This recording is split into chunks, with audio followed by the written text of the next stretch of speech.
For as long as we've been, well, us, we've looked up at the stars and asked the really big questions. Why are we here? What's the point of it all? And right at the heart of those questions is this massive concept, God. But here's the thing. Did we discover God or did we invent God? Let's get into it. So yeah, this is the big one. Did humanity invent God? It's a question that sits at the center of a debate that has been going on for, well, forever. Is God some kind of cosmic truth we just happen to find, or is God a concept we created ourselves to make sense of a confusing world? We're going to look at two completely different answers to that. All right, first up, the case for invention. This perspective basically says that the whole idea of a higher power didn't come down from the heavens. It actually bubbled up from deep inside our own minds, our own societies. So the core idea here is that God isn't some external thing, out there for us to find. Instead, the concept of God is a really powerful and complex tool that we, as a species, have been building and refining for thousands of years to help us get through life. Okay, so what exactly does that mean? Well, this argument usually points to three main drivers. First, there are our psychological needs, the need for comfort and meaning in a world that can feel pretty random and scary.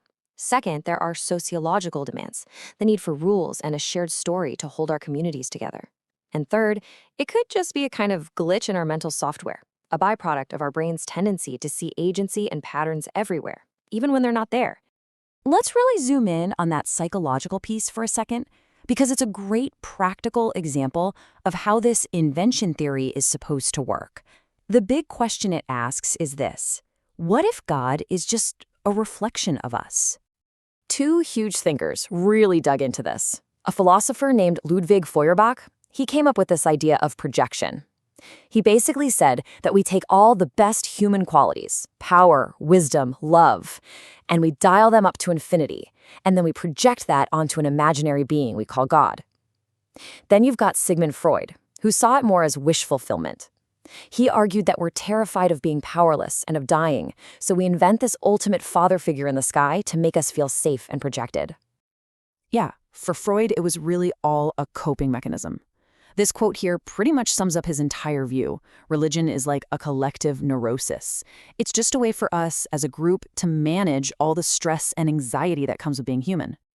It's a really compelling case, isn't it? It seems to explain a lot. But what if it gets the entire relationship completely backwards?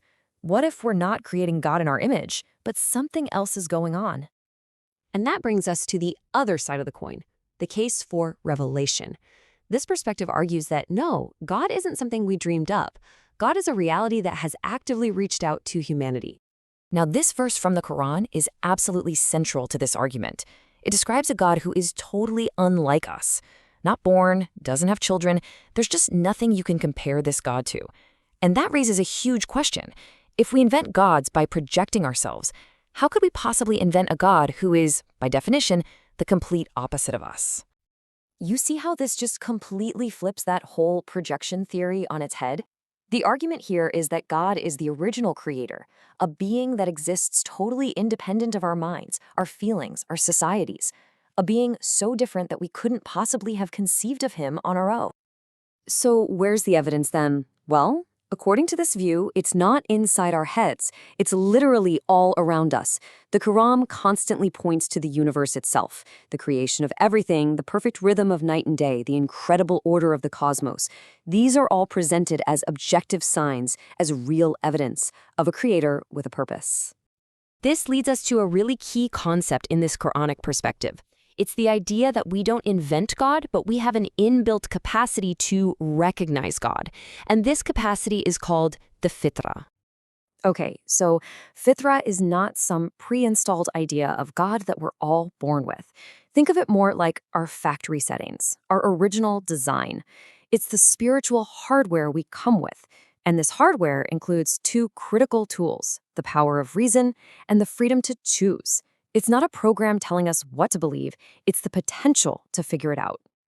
Here's a simple way to think about it. An animal is born with fixed instincts. It's basically running on a pre-written program it can't change. But humans, we're born with Fitrah. We have this incredible, latent potential to grow, to reason, and to actually choose our path. But there's a catch. According to this view, just because we have this amazing potential doesn't mean we'll get it right. We're prone to error, to anxiety, to forgetting. And that's where revelation comes in. It's meant to be external guidance, like a user's manual for our reason, to help us fulfill that potential we were born with. So let's bring this all home. What's the key takeaway here? Well, it all boils down to two fundamentally different ways of understanding what belief even is. It's about projection versus recognition. So on one side, you have projection. That's the idea that belief is an inside-out process.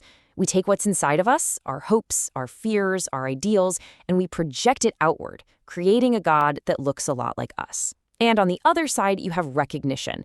This is an outside-in process. We use our built-in reason to look at the world outside of ourselves and recognize a creator who exists completely independently of us. So at the end of the day, it leaves us with this one profound question to think about. When we talk about God, are we looking into a mirror that's just reflecting the depths of our own minds? Or are we looking through a window, maybe catching a glimpse of a reality that's totally beyond ourselves?